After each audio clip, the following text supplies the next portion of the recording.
buenas tardes, amigos. Este es el programa Diálogos de Montoner.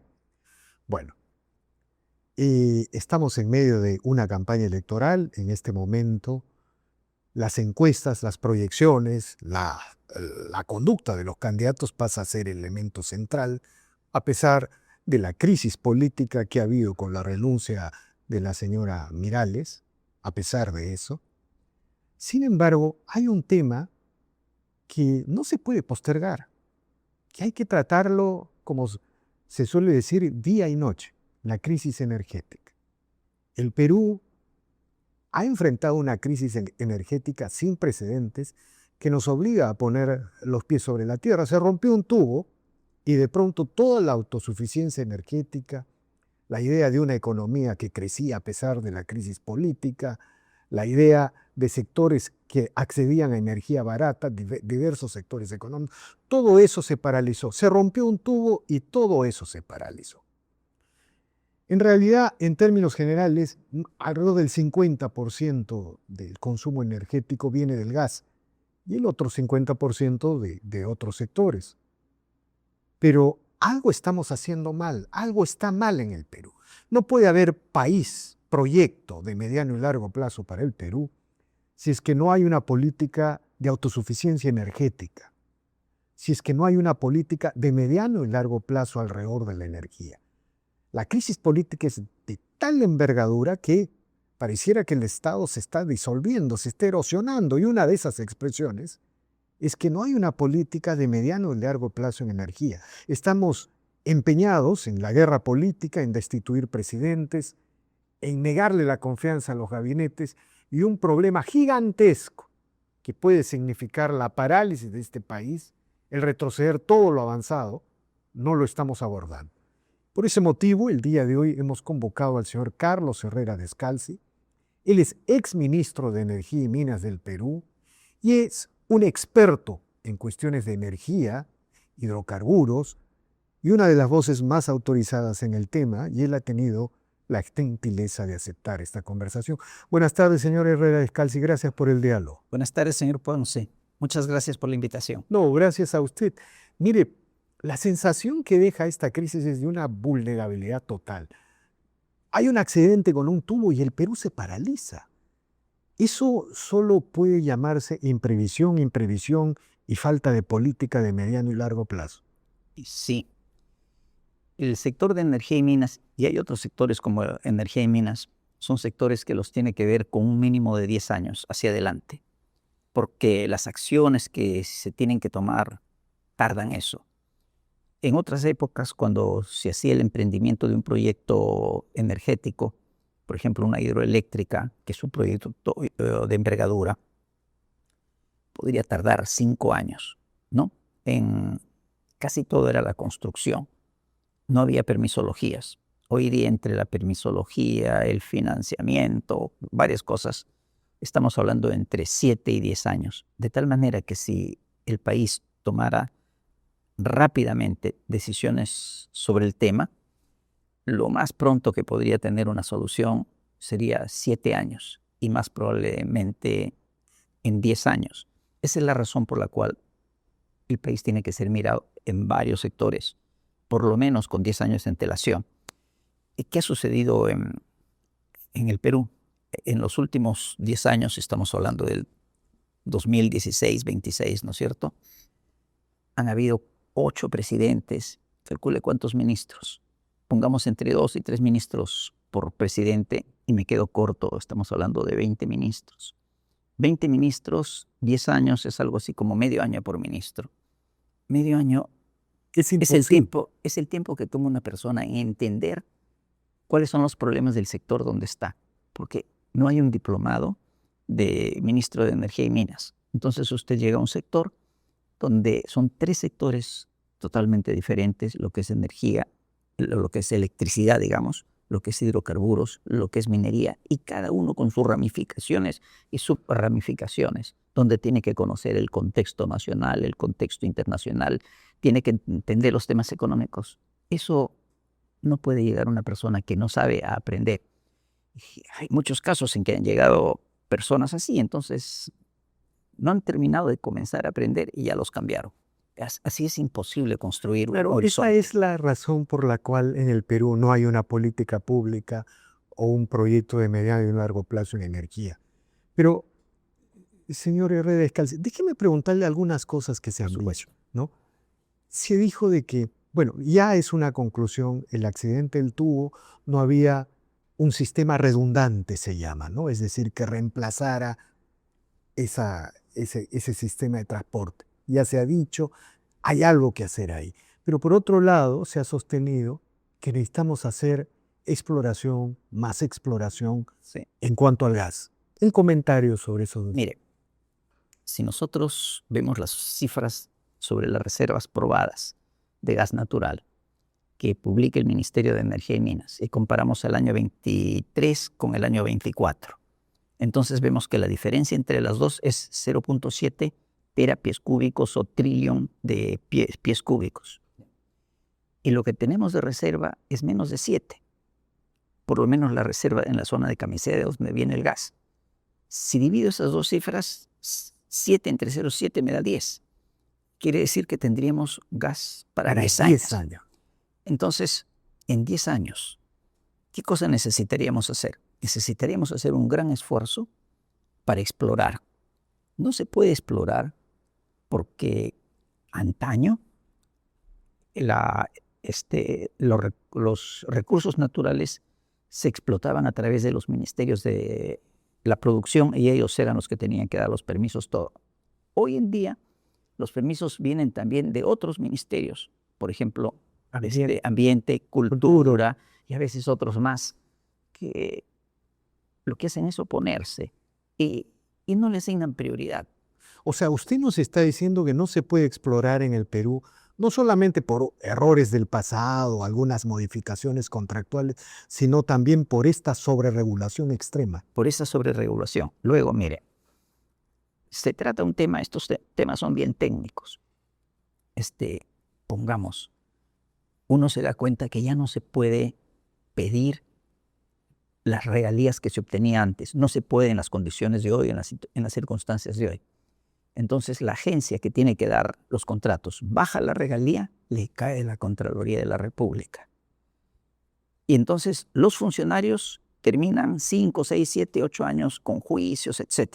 Entonces, el funcionario público tiene terror de tomar decisiones. O sea, tenemos permisología, terror a tomar decisiones. Y por último, a la exploración. La exploración es saber si tenemos o no tenemos, no es sacar nada. La explotación es sacar las cosas, eso es más delicado. En explotación no hay mayor impacto ambiental. No debiera, pero le aplicamos las mismas reglas. A la explotación. Sí, entonces, a la exploración. Entonces, nos estamos quedando sin exploración. La consecuencia hoy en día, le digo las cifras del ministerio, ¿no? Salen 10 años. Yo había hecho otra forma de cálculo, a mí me salía 16 tomando la demanda interna del país, no el total entre la exportación y la demanda interna, y la reserva solamente del lote 88. Pero es casi lo mismo, ¿ya? Eso quiere decir que no tenemos futuro de gas. Mire lo terrible. Hoy las circunstancias nos han mostrado lo que es Camisea. Y las cifras nos dicen que en 10 años, ya no. esto que es un problema hoy día del momento coyuntural, se vuelve permanente. Se vuelve permanente y estructural. Es más, ¿cuáles son nuestras opciones? Con mucha suerte encontramos gas, ¿ya? Pero podría ser que exploremos y no encontramos gas. Tenemos que importar gas. Solamente para dar órdenes de magnitud. Si encontramos nuevo gas, ya no es Camisea. Nos va a costar el doble que Camisea. Y si tenemos que importarlo, de repente nos va a costar el triple. Entonces la historia del gas barata de Camisea se acabó para siempre. Le digo otra cosa que tiene que ver con la política del país. Camisea se encuentra en el año 85, pasa por una vida azarosa. Esto llega a la administración Fujimori y el presidente Fujimori entendió cuál era el tema de Camisea, trazó un plan, se hace todo un proceso, pero finalmente no firma los contratos. Entonces viene el gobierno de transición y firma los contratos.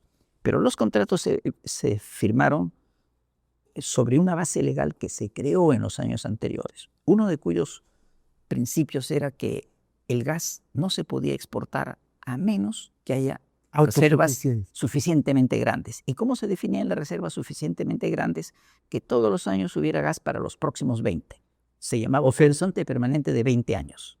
El plazo era 20 años. Claro, en realidad terminaba siendo 40, porque si hoy es el año 1, en el año 20 firma un contrato, al firmar el contrato, el que compre gas va a querer que le aseguren el gas siquiera por 20 años.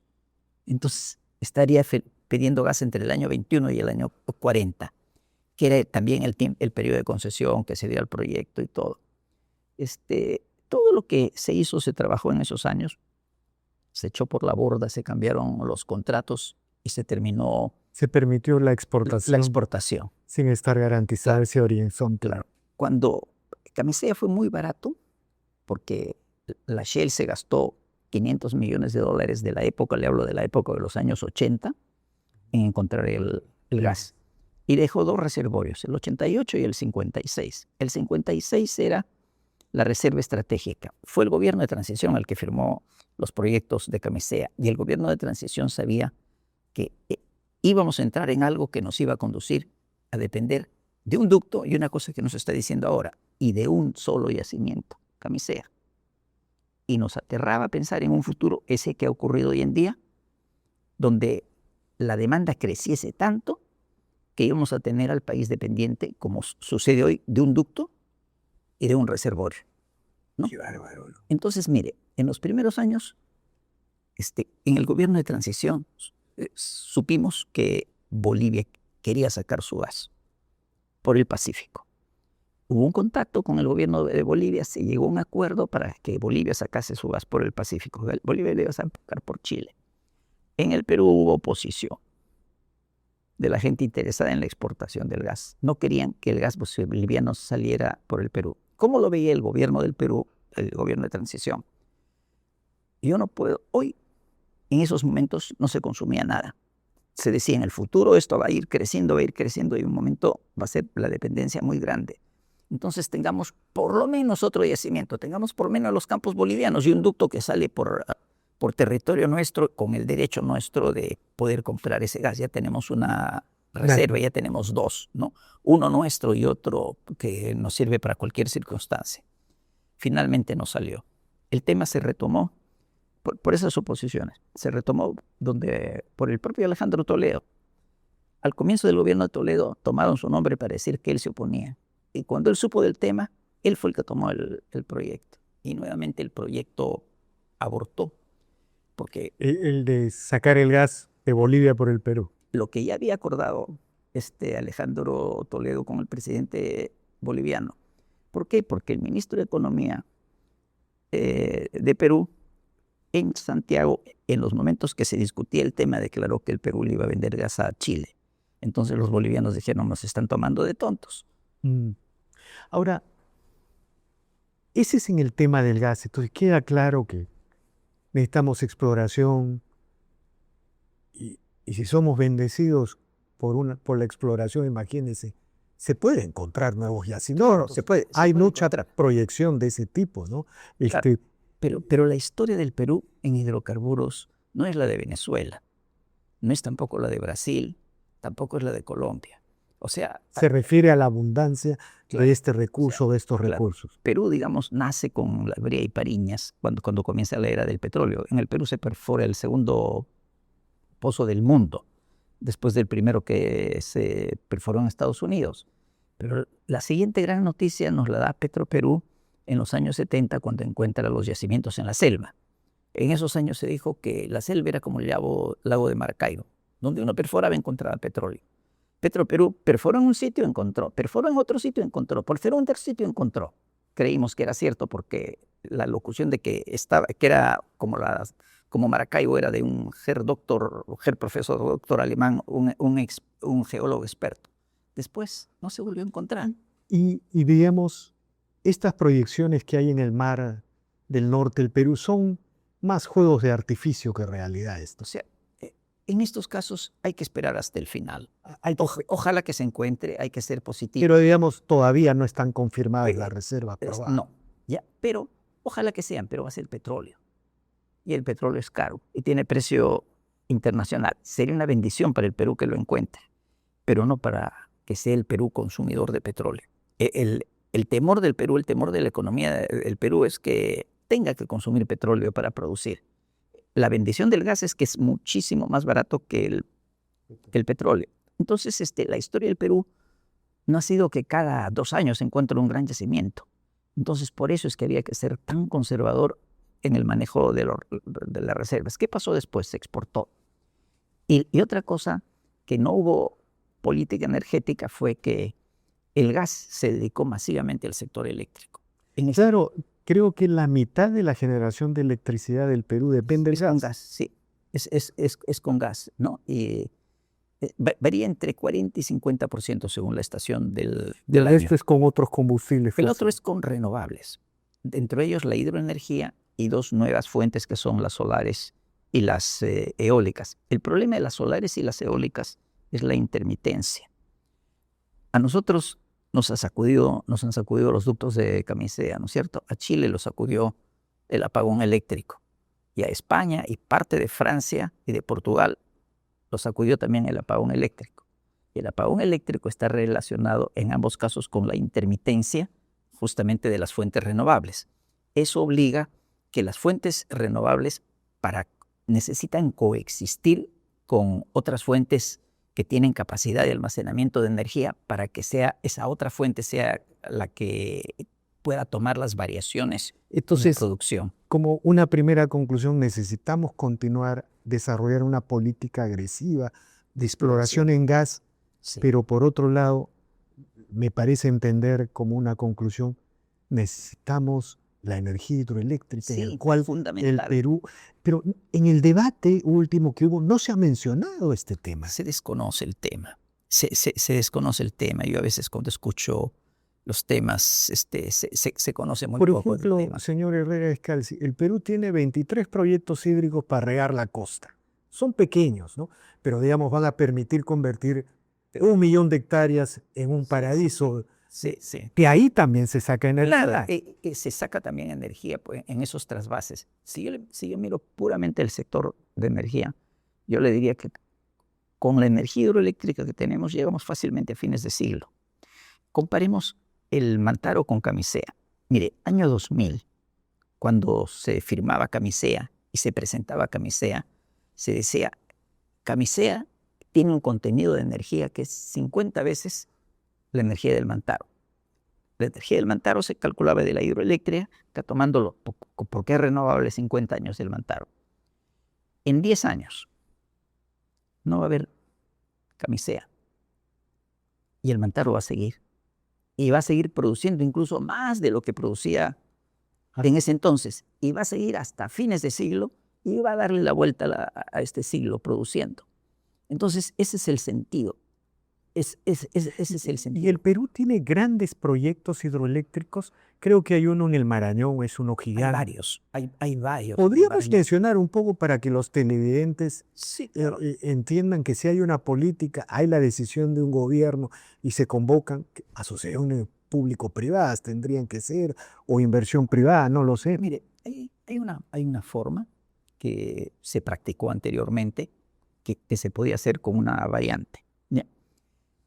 En el año 2009 se convocó el desarrollo de varios proyectos hidroeléctricos. El problema para un proyecto hidroeléctrico es el financiamiento, porque uno le presenta los documentos a un banco, todo lo convence todo, pero quiere un contrato firmado de alguien que va a comprar energía por 15 años y que no comienza hoy, sino dentro de 5, 6 o 7 años cuando termina de construirse la hidroeléctrica por 15 años más adelante. Esos contratos no se consiguen. Entonces, en el año 2009 se obligó a Electroperú a que firmase esos contratos y Electroperú tuvo que firmar esos contratos. Hubo algunos problemas. Electroperú compró la energía a $60 el megawatt hora y cuando llegó el momento que le entregaron la energía y Electroperú la tuvo que colocar en el mercado, la tuvo que vender a $30 el megawatt hora. Electroperú se llevó todo el riesgo del proyecto, incluso varios de esos proyectos se hicieron sobre proyectos que habían sido trabajados por Electroperú muchos años atrás, cuando era una sola empresa a nivel nacional. Electroperú no tiene nada de propiedad y asumió las pérdidas. ¿Cuál sería mi esquema? Mi esquema sería que se vuelva a hacer el mismo esquema, pero Electroperú como propietario de los proyectos. Un privado, bajo concurso, que tome la concesión, que lo construya y lo explote por 40 años. Y después de 40 años, toda la propiedad vuelve a Electroperú. Eso se hace hoy día con las líneas de transmisión. Y se hace, ¿sabe con qué? Con los ductos de Camisea. Los ductos de Camisea, el año 2033, pasan a propiedad del Estado peruano y el Estado peruano los vuelve a poder concesionar. Las propias instalaciones de distribución de gas natural en Lima tienen el mismo esquema, entonces, ¿por qué no hacerlo con las hidroeléctricas? Claro, o sea, el Perú podría ser una potencia energética en la región. Sí, por supuesto. ¿Qué grandes proyectos hidroeléctricos?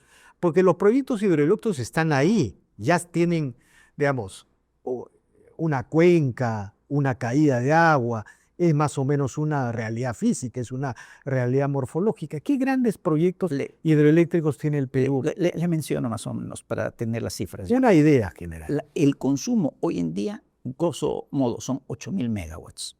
¿Ya? De esos 8.000 megawatts, 4.000 se suministran con hidroeléctricas. El problema de las hidroeléctricas es que la producción no es constante. En el año seco baja. Y a lo largo de un año normal, en la estación seca también baja. Entonces, eso hay que cautelarlo. Pero Inambari es un proyecto que se podría hacer al sur, quizá reduciendo un poco la capacidad, pero ahí se podrían sacar unos 1.000 megawatts. Estamos hablando de la zona de Madre de Dios. En Ayacucho hay un proyecto que se llamaba Oreja de Perro, que tiene un par de nombres más. En algún momento estaba vinculado al proyecto de Pampas, que es de irrigación. Ahí tiene otros 1.000 megawatts. Y en el Marañón tiene 2 o 3 proyectos de unos 500 a 800 megawatts. Más hay uno que es Manseriche, que llega a algo más de 4.000 megawatts.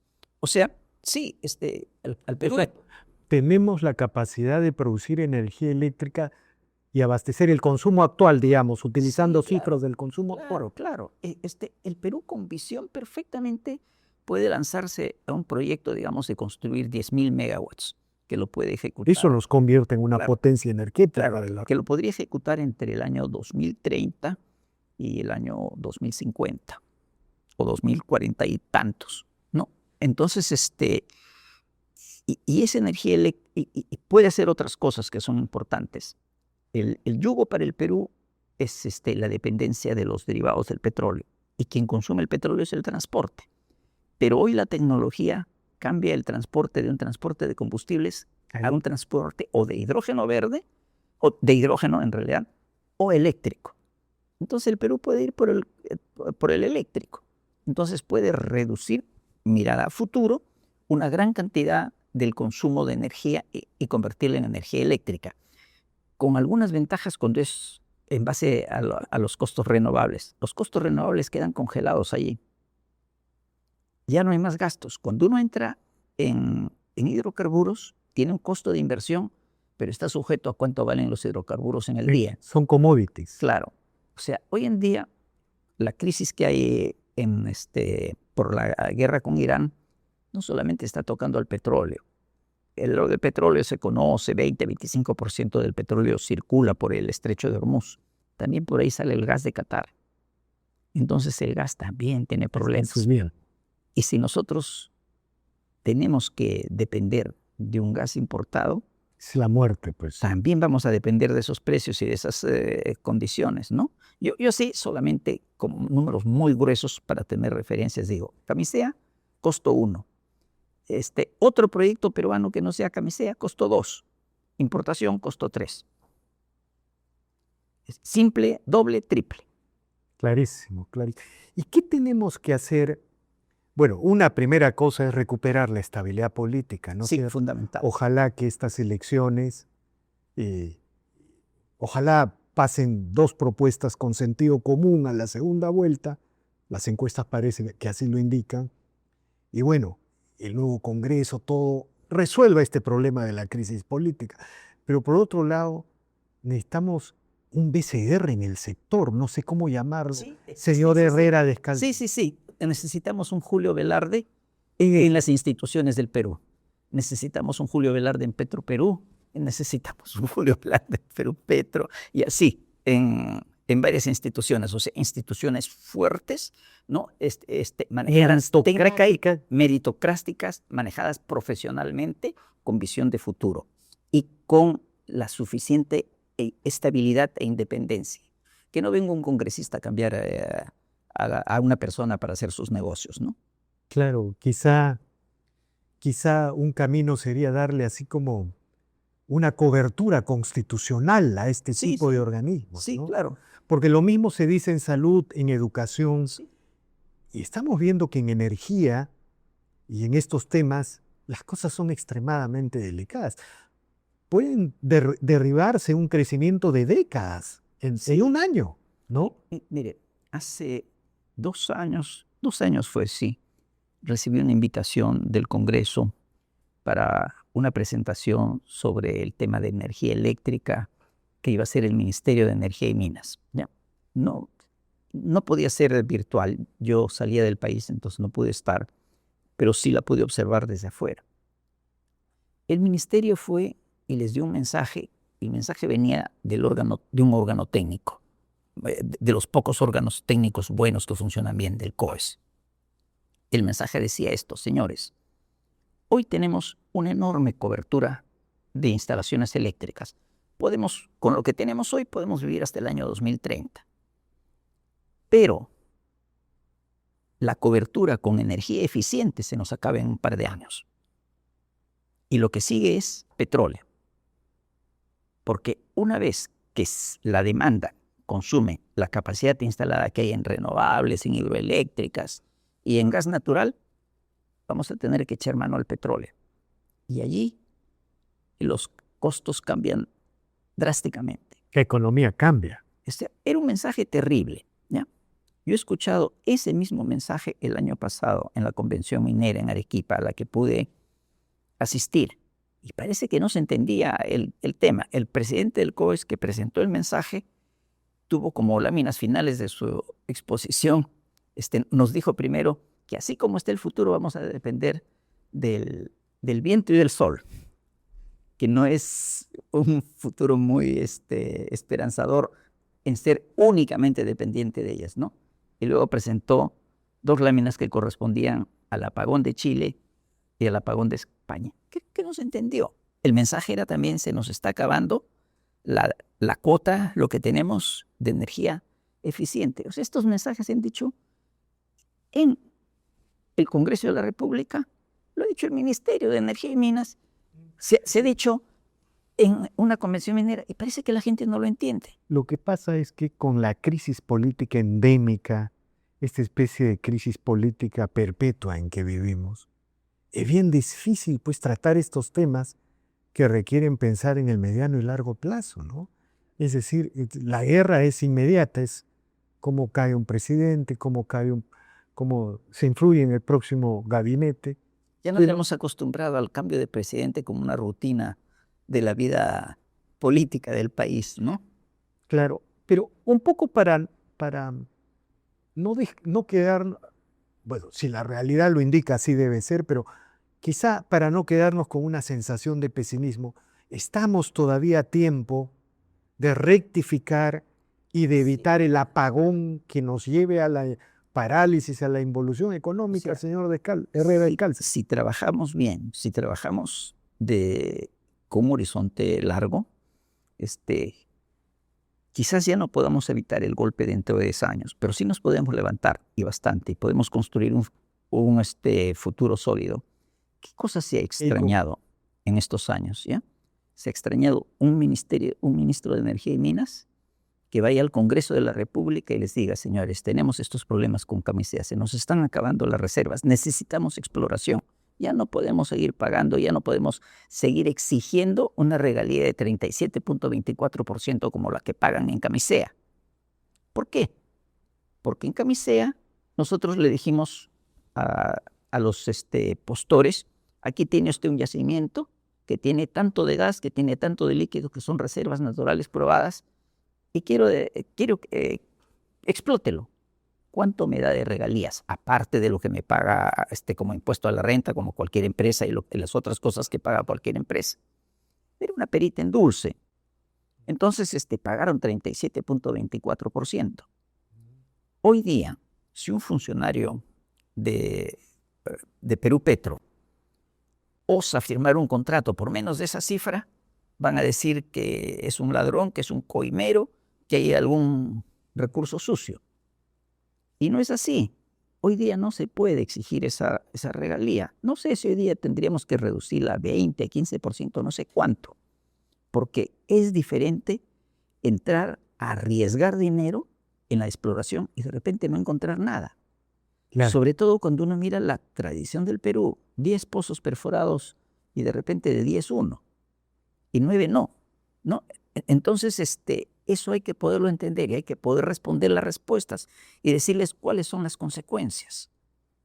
Pero eso, como le digo, 10 años antes de que sucedan las cosas. De acuerdo. Cuando sucede, ya es demasiado tarde. Así es. De acuerdo, señor Descalzi. Pero en todo caso me quedo con esta idea. El Perú puede ser una potencia energética de la región. En cuanto a recursos naturales, es una potencia. Es una potencia. No fue bendecido por hidrocarburos. Quizás sí, pero no bajo la forma que los conocemos. O sea, quizás las condiciones del Perú hizo que los hidrocarburos que en otros lugares aparecieron como líquidos o como gas, quizás en el Perú tengan otra forma, ¿no?